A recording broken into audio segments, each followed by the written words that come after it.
What's up, guys? Miss seeing you.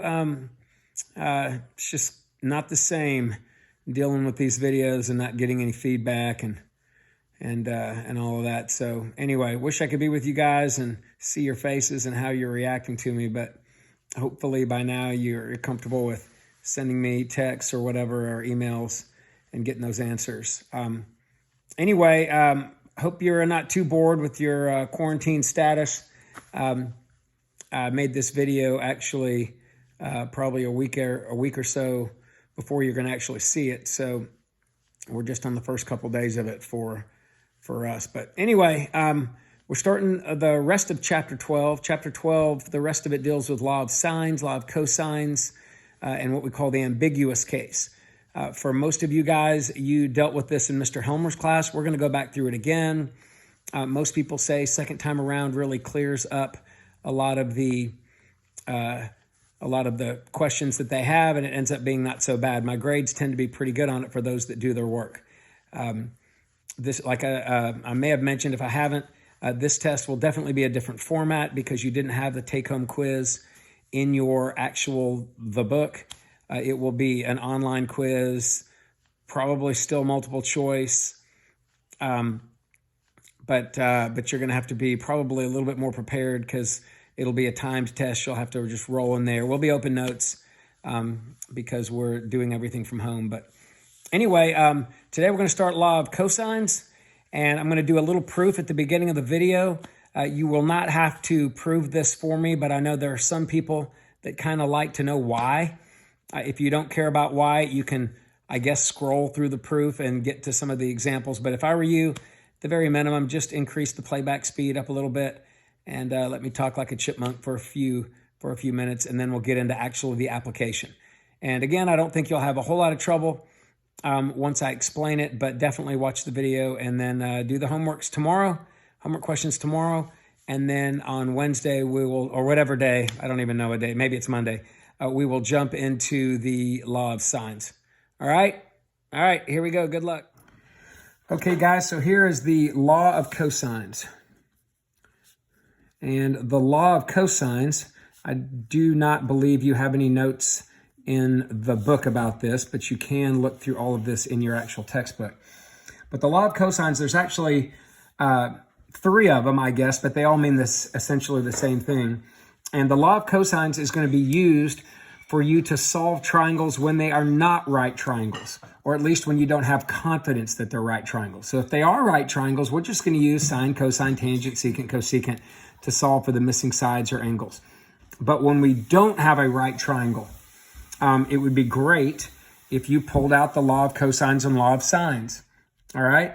So the law of cosines, real quickly, I'm going to write them down for you, and you will probably remember them. It's either c squared equals a squared plus b squared minus 2 times a times b times the cosine of c. Or it's b squared equals a squared plus c squared minus 2 times a times c times the cosine of b. Or it's a squared equals b squared plus c squared minus 2 times b times c times the cosine of a. And when you look at all three of these, one thing you might notice is it looks like the Pythagorean theorem right here at the beginning. Now, most of the time we think about this first one, c squared equals a squared plus b squared, as the Pythagorean theorem, but it just depends on what the hypotenuse would be. Now, again, these don't have, each of these triangles, I guess, that we would be using these for, we don't have a hypotenuse because hypotenuse is the side opposite the 90-degree angle, and we use these when we don't have a 90-degree angle. All right? But if I had angle C, and that's the only angle I had, and I was trying to use law of cosines, I would have to make sure I used this equation. If I had angle B, I would make sure I use this one. If I'm looking for angle A, and I was given all the other sides, I would probably use this one. Well, I would definitely use this one. Okay, so we're gonna talk about the application of these, but before we do that, let's quickly run through a little proof of this. So if you're wondering where it comes from, again, if you don't, you won't have to worry about this being on a test. All right, but let's just say for a second that you had an x-axis and a y-axis, and on this x and y-axis, I just drew some random triangle. And the one I'm going to draw right here is supposed to be not a right triangle. Okay, so none of these angles are 90 degrees. And for the sake of this, I'm going to label this as angle C. I'm going to label this as angle A. And I'm going to label this as angle B. Okay, now what I want to do here to kind of prove this is kind of a creative little deal. I don't know that I would have thought about doing this, but I am basically going to figure out what the coordinates of this point is right up here at A. I'm going to figure out what those coordinates would be, and I'm going to do that by pretending for a moment that, well, this thing that I just drew is a right triangle, but I'm going to ignore this part of the triangle right here and just look at this part and say, okay, based on this right here, I do not know that little side. I know the whole thing's A right here, but I don't know that little side. I do know, however, that this right here is height H, okay? And I do know that this right here is side little b, all right? So if I was looking to solve, for instance, if I was looking to find this coordinate right here, I would be looking for this x value and this height, because that would be over this much, up this much, and that would be the coordinate of point A. And there's a reason why I'm doing that. You'll see it in a second. Okay, well, let's look at this little triangle I drew, and what is that really telling me? Well, if I wanted to know either x or h, I would need to use angle C and side B to find them with my regular trig functions, because this little part is a right angle. So what do I know? How about this? What if I thought, well, the sine of angle C is opposite over hypotenuse? Now that's a true statement, right? And if I was looking for that hypotenuse, opposite of hypotenuse. If I was looking for the height right there, which is really, it might be even better, is to call that just the y movement, up y. So I could call this y over b. And if I want that y value, all I have to do is solve for y here. And I can do that by multiplying both sides by b. And I get b sine of c. And b sine of c is actually the y coordinate of this point. So I'm going to write b sine of c up here. I don't know what it is because I don't know side b or angle c. But I do know that if I did know them, I could have that height right there. Now to find this length, which is x, I need to actually, hopefully you've been able to see that. Sorry if I've cut it off. So what I had before was sine c is opposite over hypotenuse, y over b, and then I multiplied b by both sides and got b sine c. All right, that's if I'm thinking about this as a right triangle. Now, I could also think about this in terms of cosine. The cosine of angle C is equal to the adjacent over the hypotenuse, so x over b. And in a similar way, if I wanted to solve for that, I could multiply both sides by b, and my x movement, which is that movement right here, would be b cosine c. So that tells me that the x movement, b cosine c, and then the y movement, b sine c, are the coordinates of that point if this was on an x and y axis. Okay?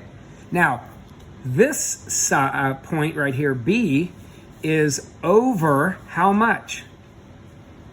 Well, that we have been calling, that part is x, but the whole part would be side A because it's opposite angle A. So really, point B is pretty easy. I can just call point B over A up nothing. All right? And then this side right here, just for the record, if that's angle C, we would call it side C. Now I have a question for you, and this is where the math gets a little creative. If I want to find side C, couldn't I use the distance formula? Couldn't I say the distance formula is equal to from that point to that point? Now you remember the distance formula like this, or maybe you don't remember it at all, but assuming you did, you remember it as subtract the two x coordinates, then square them, subtract the two y coordinates, then square them, and then square root the whole thing for distance. But what would happen if I squared both sides? That would mean the distance squared is equal to just the change in the x's, the difference in the x's squared, and the difference in the y's squared. And my distance I'm looking for is side C, because what I'm trying to prove right now is that equation, side C. I want that. So instead of using D for distance, I'm going to use side C, because I can label it any variable I want, and I'm looking for that distance, that length right there. All right, so check this out. I'm going to use this formula, and I'm going to say C is the distance I'm looking for, but I'm going to square it. That's why I got rid of that square root, by squaring both of those sides to get rid of the square root. So I'm going to say C squared, and then x, my first x, is going to be that, so B cosine C. My second x is going to be that, which is the A, so I'm going to subtract A, and then I'm going to square the whole thing. All right, now this is the algebra is going to get messy in a minute, so just hang with me. And then here I'm going to take the y of that, and by the way, it doesn't matter which order you do it, I'm just doing it this way. The y of that one, be sine of C, and I'm going to subtract the y of that, which is minus 0 squared. All right? And then now all I'm going to do is simplify it and clean it all up and see if I can get somewhere. All right, so here we go. Now that I have this written out, I am going to leave the left side alone, and I'm going to square this binomial. Now this is blah minus blah. So how do you square a binomial? You square the first part, but when I square that, I get b squared. And the way we write cosine of C, quantity squared, is we write cosine squared C. We don't put it in parentheses with the square on the outside. This means that, though. And then how do I do the middle term? That times 2. So I'm going to go minus 2, that times that. So A, B, cosine of C. And then I'm going to square the last term, A squared. And then this part's pretty easy to square because the minus 0 is nothing. So all I have to do is square that. So B squared sine squared C. And again, sine of C, quantity squared, that's how I write it, sine squared of C. Okay? So I'm really almost done, believe it or not. But here's what I got one little step to do here. I'm going to take that part and that part. I'm going to bring down the C squared. And I'm going to put these together and factor out the B squared. Okay? So I'm going to kind of bring this part right here over here, and I'm going to factor out the B squared, and I get cosine squared C plus sine squared C. And then I'm going to copy down the A squared part, and then I'm going to copy this part at the end, and it doesn't really matter at this point which order I have it, but I'm trying to make it look more like the original problem. If I was really trying to make it look more like the original one, I would have put the A squared first, but at this point it doesn't really matter. And guys, what is this? All right, well, that is what we call a Pythagorean identity. All right, this is one of the identities we're going to learn later, but the Pythagorean identity, sine squared of theta right here plus cosine squared of theta equals 1, means anytime I have a sine squared and a cosine squared and I'm adding them, whatever the angle is, it doesn't matter. If they're the same angle, it's always equal to 1. Well, then what's sine squared C plus cosine squared C? All of that's equal to 1. 1 times B squared is B squared. I'm going to move the A squared out front, and I'm going to leave the negative 2AB cosine C. And there is our first law of cosines. All right, now, all you have to do is remember that one, and then remember the other two as well. And I'm not going to go through a proof for the other one. All I would have to do is literally do the exact same proof, but call that B and that C and that A, or that A and that B and that C, and I'll get the other two formulas. So we're just going to memorize these three formulas up here, and we're going to know how to use them. Now, you know already, if you're trying to solve using an equation, you better know all but one of the variables. So if you really think about this, if I want to solve for C, I tell you what, I'm going to start a new page on this topic. Okay?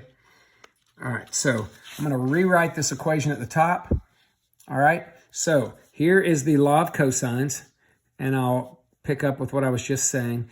If I ever want to use an equation to solve, and this is angle C right here, that's side C right there. If I want to use an equation to solve a problem, I have to know all but one of the variables, which means if I want to know side C, all right, for instance, if I want to know side C, then I better know side B, that fills in that, and angle C, all right? If I want to know side A, I better know side C, side B, and angle C using this formula.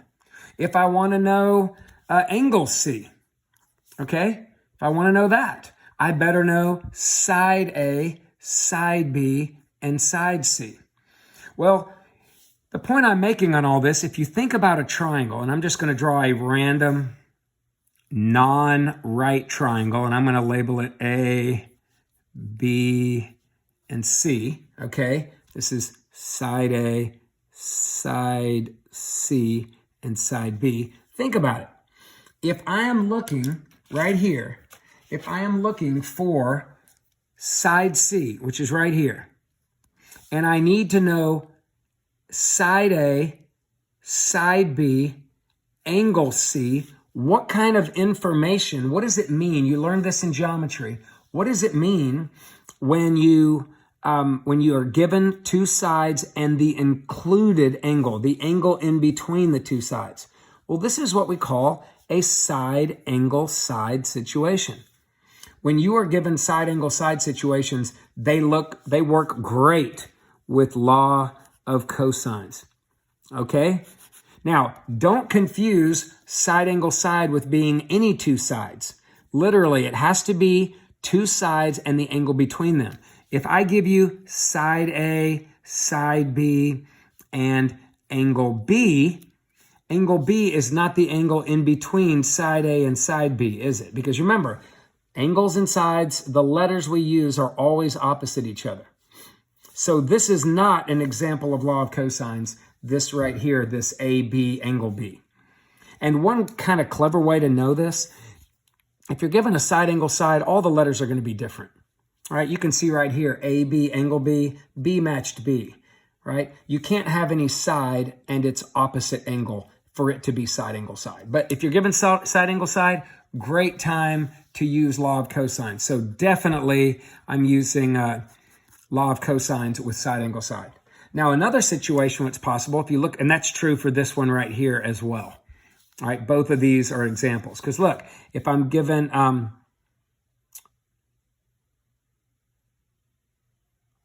actually, right here, if I'm trying to find A, this is true, but I would not want to use side angle side. Sorry about that. This is not a side angle side situation. This is a side angle situation. So it is possible to use a law of cosines in a situation like this, but check it out. Because I have an A here and an A there, that's a problem. Think about it. If you plug in this C there, and you plug in that B there, and that angle C there, you're left with an A squared and an A. Now, you've been solving problems with A squareds and A's for a long time, but how have you done it? You've done it by factoring or using the quadratic formula. Well, think about the values you're going to have in here. When you take the cosine of a random angle, you're going to get a terrible decimal. You're going to have some factoring problem with a horrible decimal in there. So there are better ways to solve problems like side angle. So we are not going to deal with these at all today. Okay? So you're going to deal with a whole lot of stuff that's side angle side like this, two sides and the included angle, and you can tell without even drawing a picture because none of the sides match that angle. And then you can also use law of cosines in a situation like this. I'll draw another similar triangle. There's A, there's B, there's C. Look, if you know side A, side B, and side C, you know, going back and looking at this, you know all of the sides. And if you know all the sides, the only thing you have left is an angle to find. So I could totally use that particular law of cosines to find angle C. And if you're thinking about it, yeah, you could use anytime I'm given all three sides, you could use any of the law of cosine formulas, because I could use the one with the B to solve angle B or the one with the A to solve angle A. So this is a situation when you're given all three sides, that's side, side, side.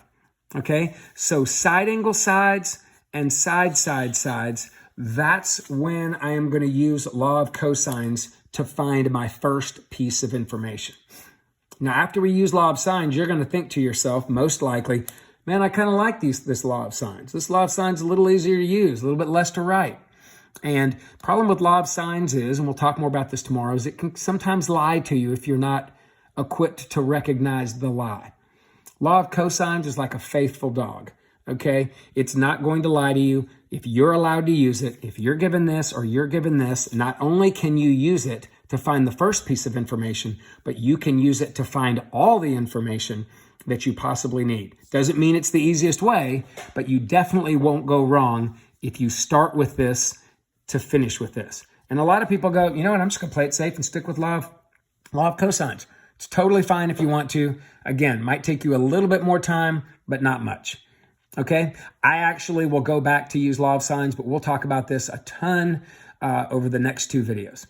Okay, so what I want to do now that you kind of see when I want to use it, I'm just going to throw out some situations and we're going to be solving the triangle. And tonight you're going to be solving triangles in your homework. And I don't think there are any worksheets for this in the book, so it's just bookwork. And again, if you do not have your book on you, I've included those pages. If I have missed something for any reason, let me know, and I'll take new pictures of them. But anyway, do that work and check it with the solutions in the. I've also included the solutions from the book. Check all that stuff. Make sure you're right. Email me any questions. I think you'll be in good shape. But anyway, let me go over a couple of examples, and I think you'll be in great shape to do these. So here is your first triangle, and I am giving you, all right, so I am giving you, how about A will be 10 units long, and C will be 12 units long, and angle B will be, doesn't matter, 67 degrees. How about that? Now, the first thing you have to identify is what kind of a situation it is. Don't just take this and shove it into the law of cosines, because it might not be a side, side, side or a side angle side. All right, it could be a side, side angle. Well, let's check it. We said there are a couple things you could do. One, I guess you could sketch a picture of a triangle, and it doesn't matter where you put A, B, and C, right? As long as the side opposite the angle is the same letter. And then you could circle what you have. There's my A, there's my C, there's my B. Now, do I have a side connected to an angle, then connected to a side? Yes, that's a side angle side. But I gotta be honest with you, I'm gonna look at this and go two sides and an angle that doesn't match those two letters. Those are side angle sides, and side angle sides work great for law of cosines. Now, I gotta decide which law of cosines am I gonna use. Well, I don't wanna use the one I just proved with the C squared in there, because it uses angle C. I wanna use the one that starts with B squared and uses angle B. So here we go. I'm gonna write it out. You don't have to write the whole thing out, but B squared is A squared plus C squared minus twice. People always forget the minus 2 in there and they put plus AC, but it's minus 2 AC. And then times, all of that's times technically, the cosine of the angle B. And all I have to do now is fill in this stuff and solve. So when I fill it in, I don't have B, letter B or side B, so I'm gonna leave that alone. But I do have A is 10 squared. I do have C is 12, so square that. Then I have minus 2 times A times C, and then I have cosine of angle B. All right, now I want to solve for B. I have a lot of people, for some reason, that like to simplify each of these parts first. Guys, if you're solving for B, you can type this as one steady stream into your calculator and hit enter. And I really hope that that's all you'll do, and just write that value here. So if you have a little cheapo TI-30XA, or 30x 2s or whatever, make sure it's not in radians.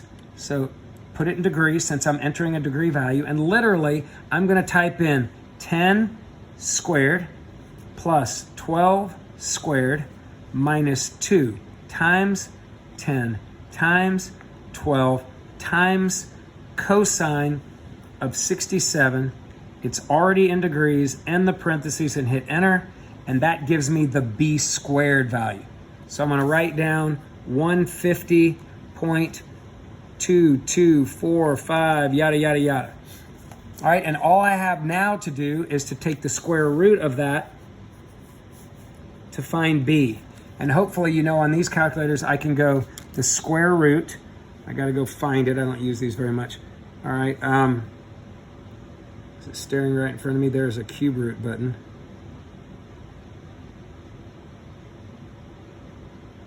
Where in the world? Oh, it's right there over the x squared. So second square root, and then since I just made that my answer, I just got the answer 150, I'm gonna go second, and then answer is down here, and it inserts that 150 right there, and I hit enter, and I get 12.2566. I would caution you every year, and I'm gonna round to the hundreds, so 12.2566 would be 12.26. So side B is 12.26. All right, now listen.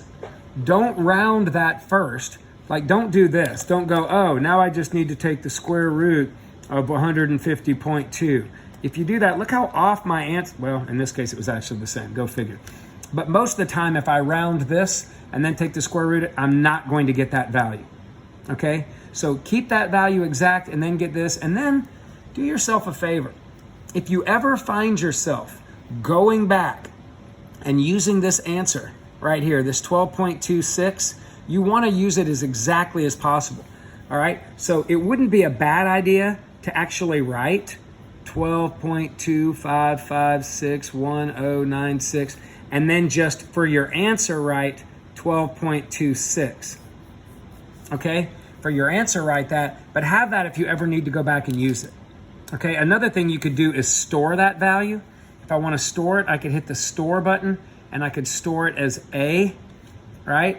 And then now I have it in there, and look, now that I clear this out, all I got to do is reclaim A, enter.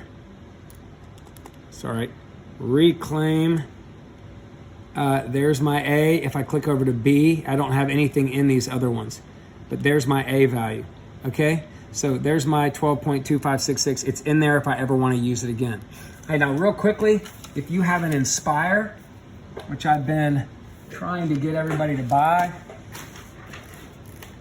I'm gonna real quickly run through how you do that here. I've been doing some calculus in here. Clear all that junk out. I'm gonna start with a nice clean slate.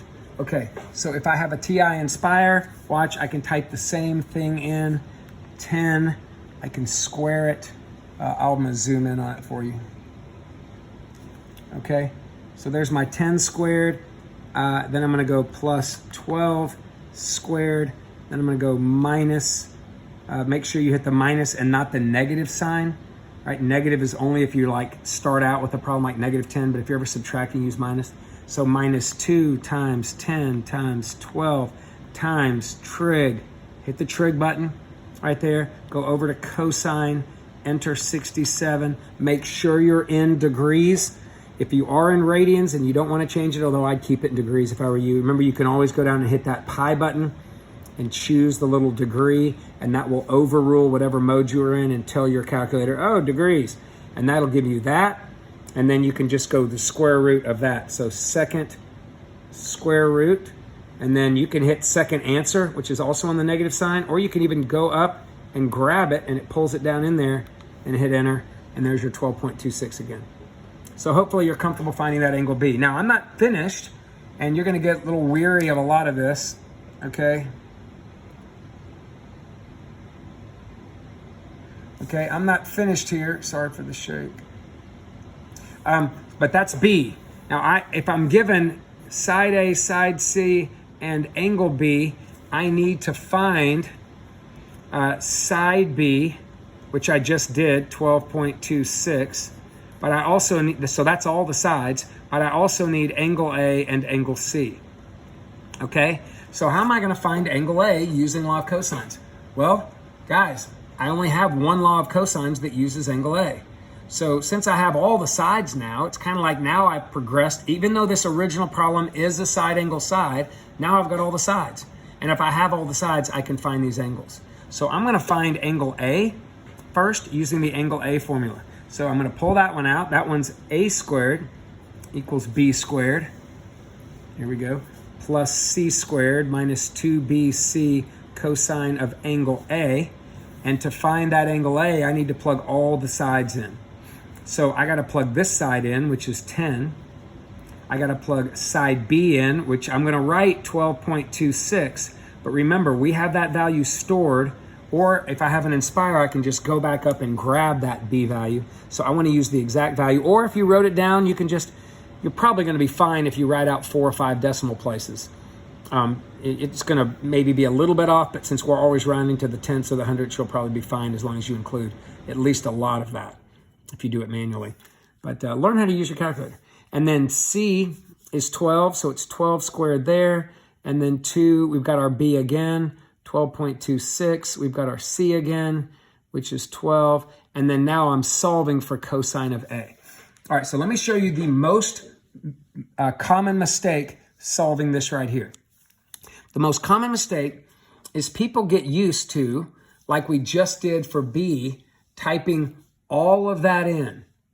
Now I can type all of that in because I'm solving for B and all of this does not have a variable. But when I get down here, I cannot go that squared plus that squared minus 2 times that times that. Because we learned in PEMDAS, before I can subtract, I have to what? Multiply and divide. And this is cosine times this.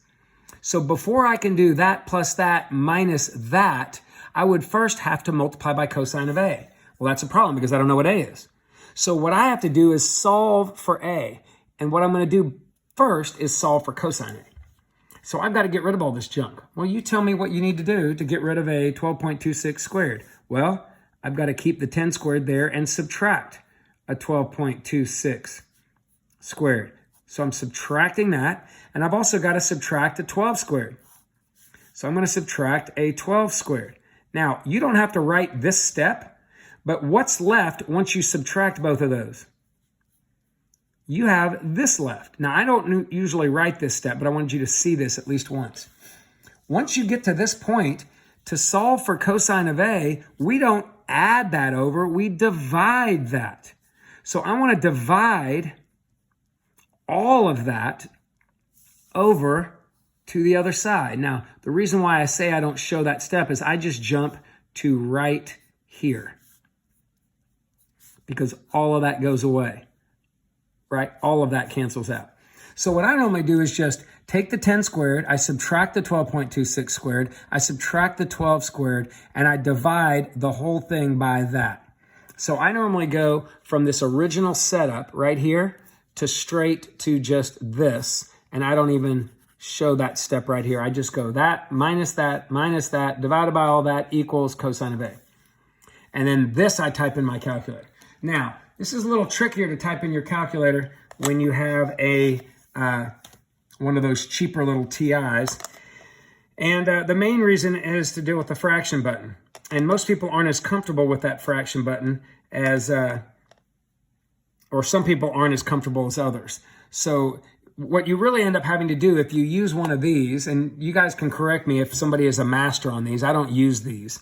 But you're going to have to basically put all of that in parentheses, and then you're going to have to hit divided by, and then put all of that in parentheses.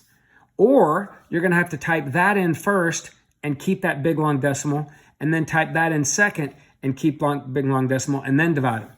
So if it were me, follow along with me, I would type it in like this. But again, I'm hoping you guys can get an Inspire. It's going to make your rest of your year a lot nicer. So I'm going to say parentheses, 10 squared, and I know 10 squared is 100 if you want to do that, minus, now I don't remember what that 12.26 is, but if I've stored it, I can just go enter whoops, I can go A right there. Let me make sure that this works out for me. I tell you what, you know what I'm going to do? I'm going to do it on the Inspire so I know that I'm right, and then I'll come back to that calculator. So on the Inspire, you're going to see it's super easy. I'm going to bring a fraction in there, and I'm going to go 10. By the way, the fraction is over the division button, so control division. So I'm going to go 10, here I am, 10 squared, and then minus, and I'm going to go grab the 12.2661, enter. There it is, square it, and then minus 12 squared. Look how easy that was. And then down here, this is a little bit trickier, -2. And by the way, you didn't have to go grab it. You could have done second answer because that was my answer. Watch this, times, and I can go control, not second, but control, minus sign gives me answer, and that's bringing down the 12.26, and then times the 12. So do you see what I have here? I have the 10 squared minus that side squared minus that side squared over -2. And notice I used a negative and not a minus because I'm beginning the part with it. And then times the answer times 12. And by the way, I could have used answer for that big 12.126 stuff. And when I do that, I get 0.66027. All right? So all of that was equal to 0.66027. And that was my cosine of A. Now at this point, hopefully you're like, oh, I know how to solve those. When I solve these, we've been doing that over the last test. I just inverse cosine that. So to find that angle A, I'm just going to inverse cosine. And then here's the nice part. Inverse cosine, even if it's a negative, guys, you don't have to change the sign like you did before. Because inverse cosine of that will always give you your answer. And we'll talk more about this later, but inverse cosine is a different kind of trig function. It's a little bit weird. It has limits on it, but it enables you to get any answer between 0 and 180. Well, since all of my triangle answers, all of my angles are always between 0 and 180 because the sum is 180, I know that it's able to give me an answer. Inverse sine's a little trickier. It can only give you answers between -90 and 90. So it literally will lie to you if you're trying to find an angle bigger than 90. And we'll talk about that tomorrow, the next video. So at this point, I'm just going to go inverse cosine. It's not super important that you remember exactly what I just said there, but just know that you don't have to, if you get a negative value there, don't make it positive and use the reference angle or whatever. Just type it in, inverse cosine of whatever, and be done with it. And you can see that, sorry, you can see on my window right here, I started to type it in. What would be better? Inverse cosine of the answer, and that gives me 48. So I'm going to say angle A is 48.68 degrees, and I've been exact. So, right, so that's my second piece of information, 48.68 degrees. And then at this point, do I really have to use law of cosines again to find angle C, or could I just subtract the two angles I know from 180? So I'm going to do that. So angle C, to find it, I'm going to go 180 minus the given angle, which was 67, minus the 48.68 that I've just gotten. Okay, so I'm going to go back to this, and here I go, 180 minus the 67 that I was given, minus control answer, what I just got. And when I type that in there, I get 64.32. So my angle C is 64.32, and I am finished with this triangle. And guys, if you can do this, I'm going to give you one more to go through. If you feel pretty comfortable, you're welcome to go ahead and start. I'm going to give you one that starts side, side, side, where you have all the three sides. But bottom line, you're going to be in good shape if you understand the processes here. So my advice would be to maybe do a couple. If you want to stop the video now, you can. I'm going to do one more. But if you do a couple and you're getting them wrong when you check, then maybe you should just come back here and watch one more video. Okay, also I wanted to go back again and just show you with the TI. Again, if you're going to type this in with the TI, I know I'm supposed to get this value, so let me show you. It's going to be a little ugly, but this is how I know how to use this. And again, if you don't like this or this bothers you, what you could do is, remember, you can write down that 12.25561096, and I'll do both, but I have it stored, remember, as A. So all I need to do is to reclaim it. Reclaim is just second store. Okay, if you're looking at your calculator. So check it out. It's going to look a little weird though. So I'm going to type a parentheses, which I don't have to do if I have a big fraction by to enter it in there, but it's hard to see that with these, and I don't even know if it really has this capability. So if it does and you can figure it out, great. If not, trust me here. So parentheses, 10 squared, and then minus, now I'm going to reclaim A. So second reclaim, and I'm going to hit enter there. Now when I hit enter, it's not going to show me 12.25661165. Watch what it shows me.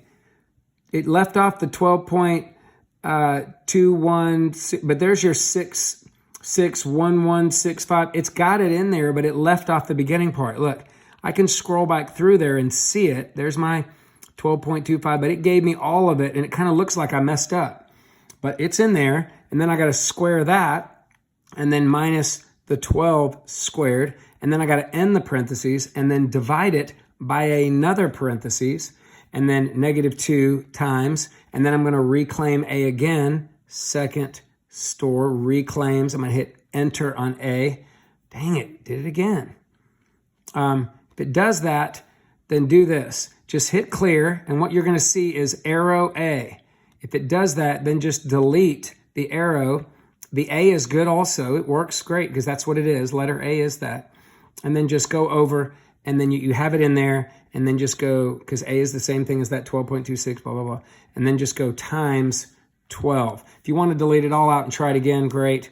And then end the parentheses, and you should get that 0.66027.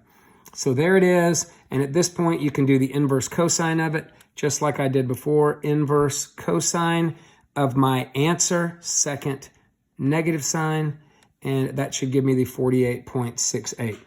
And the only other thing I can tell you is just do this.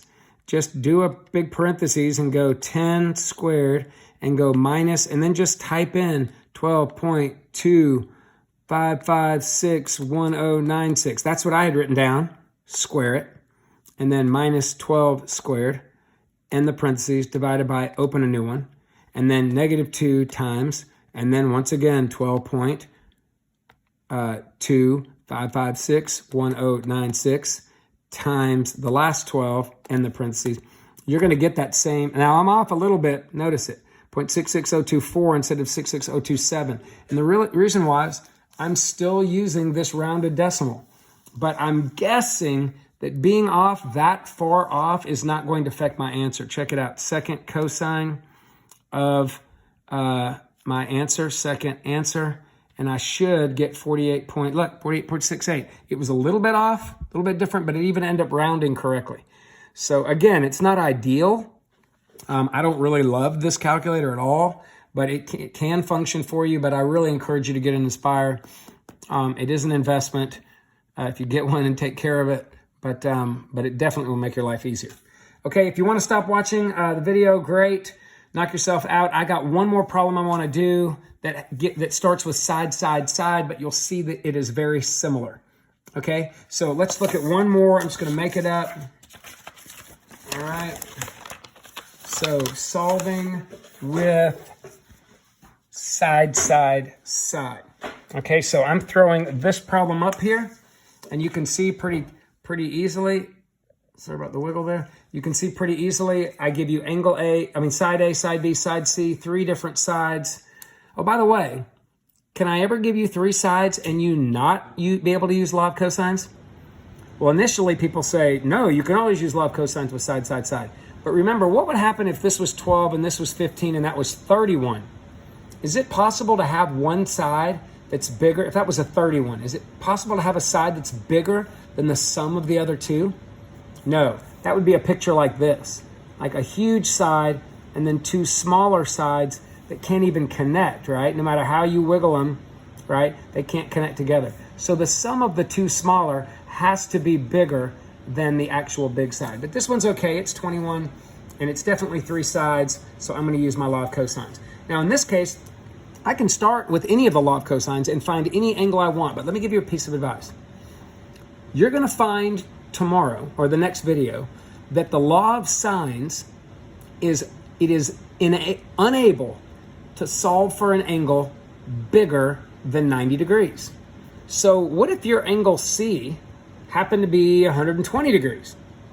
Well, law of sines, when you do an inverse sine, cannot give you that answer. It will lie to you, and it will give you the reference angle of the 120. And sometimes you don't even know that it's a reference angle. You're just assuming that it's the angle. So my advice is, if you ever plan on going back and using law of sines after you use law of cosines, which I normally would probably do. I'm not going to do it today because I'm going to pretend we don't know it.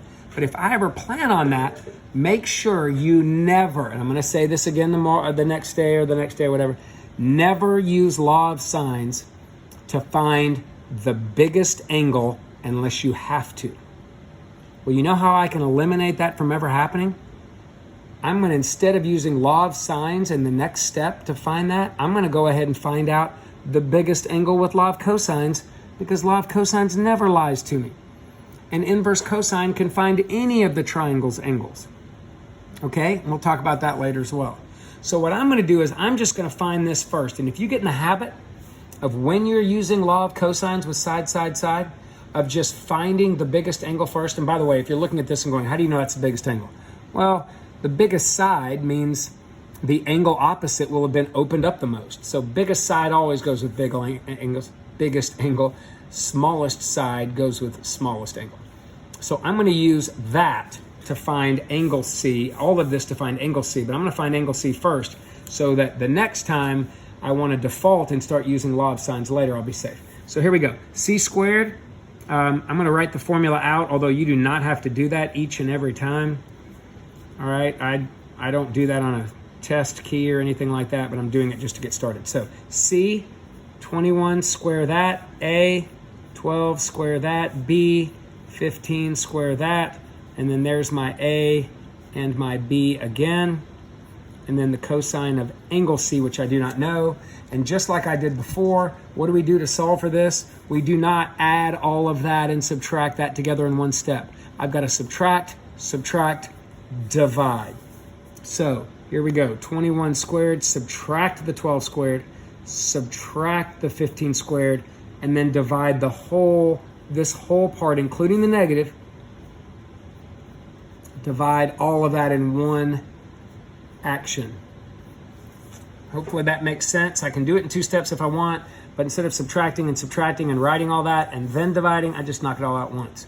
And then, man, if you have an Inspire, I'm not going to go back through this with the cheapo calculator, but I'm going to take the Inspire. It's so easy now just to create a fraction button, and you can do that with control division. So create a fraction right there, and then just start typing this in. 21 squared minus 12 squared minus 15 squared. Again, I'm hitting the minus button there. And then on the bottom, I'm going to hit the negative button, which is not the minus button. That's next to the decimal, the negative, and it looks a little smaller than the minus button, by the way. And then 2 times 12 times 15, and that's going to give me the little decimal, negative 0.2, which is unusual that I get a 0.2 with all those zeros, but no worries. And then the last step is I'm going to do inverse cosine. Now, if you remember what I said before, when you're doing this, you don't have to, keep that negative. You don't have to make it positive. Because remember, I'm not trying to find all of the angles that work. The two angles that technically make that true between 0 and 360 are in the second and the third quadrant. But guys, anything bigger than 180 is not going to be part of a triangle. So in this case, I don't need to find the reference angle. I'm just going to let my calculator spit out my first answer. And that first answer is going to be right when you're using law of cosines. Okay, and if you have more questions about that, you can ask me. So right here, trig function, go pull up inverse cosine, right? And then I already have my answer there, so control answer pulls the answer up, hit enter, and 101.53. If I had made that positive, it's not going to tell me 101. It's going to tell me something like 78.47 or 463 or something like that. And that's a reference angle. I don't want the reference angle, right? Because I don't need to find all the angles. I just want the very first one, and that's it. So unlike what we did on the last test where we were solving these and finding all the angle C's that work, I only need that very first one, and this gives it to me, 101. And I'm going to round to the hundredths again, 0.54 degrees. And there's my angle C. Now, if I'm giving you all three sides, you definitely have to find all three angles. Okay? So now that I have the first one, what are you going to do to find the next one? Well, after the next video, you're probably going to go, well, if I got an angle, I'm going to use law of sines, which is fine. But since we don't technically know law of sines, I'm going to do law of cosines once more. And once more, I can use any of the other two angles. So I'm going to jump to, how about the a squared one? A squared equals b squared plus c squared minus 2bc cosine A. I know A. I know B. I know C. And I'm looking for angle A. Now, by the way, I know a lot of people on this test, and on this test it won't really matter because it's going to be multiple choice. But a lot of people, when they're writing all their work out, this is why you got to be really careful, guys, is because even though I'm going to give you some liberties and you're going to have open notes tests and that kind of stuff, you got to be right. There's no partial credit on these tests in coronavirus time. So make sure, if I were you, I don't know that I'd necessarily write that out, but show your work. Visual tends to be better than just trying to think about it all in your head. I'm taking that and subtracting the 15 squared, subtracting the 21 squared, and then I'm going to divide by all of that. And that leaves me just the cosine A. And a lot of people try to do all of this in their head. I think that that's fine maybe for a couple people, but for most, it's probably better to go in there and just type it in there slowly. 12 squared minus 15 squared minus 21 squared. Come down there, negative 2 times 15 times 21. Get that. And then right here, how do I find angle A? I got to take the inverse cosine of my answer. Okay, so I'll show you that. I got to basically get that cosine over here by inverse cosining both sides and canceling it. So I'm going to inverse cosine all of what I just got here, which it's already in my calculator, right, as now a 0.82857. So trig inverse cosine of my answer, and it spits out 34.05 degrees. So now I have my second angle. And do you really want to do law of cosines? Sorry, now I have my second angle. Do we really want to do law of cosines again, or would it be easier just to go 180 minus the 101.54 minus the 34.05 and just do that to find your angle B? Okay, so that's what I'm going to do. And watch this. I'm going to be so exact. This is why these calculators are so great. All right, I'm going to go, all right, 180. And I'm going to go minus, and I'm going to go up and grab the 101.536, enter, and it brings it down. And then I'm going to go minus, and I'm going to go up and grab the 34, enter, and it brings it down. And I don't have to do any storing or anything at this point to get my 0.42. All right? And you'll see that this answer, if you just typed that in, it's going to give you 0.41. On this one, because both of those values were rounded values, but that's actually the exact value. Now, again, that's my angle B, 44.42, because these are all rounded. All right, so bottom line, these are all exceptionally great rounded answers, but yours is going to be multiple choice. So if you get 44.41 and I have that, well, just pick that one. Don't pick none of these. I mean, that's probably the answer. All right, good luck, guys. And let me know if you have any questions. All right.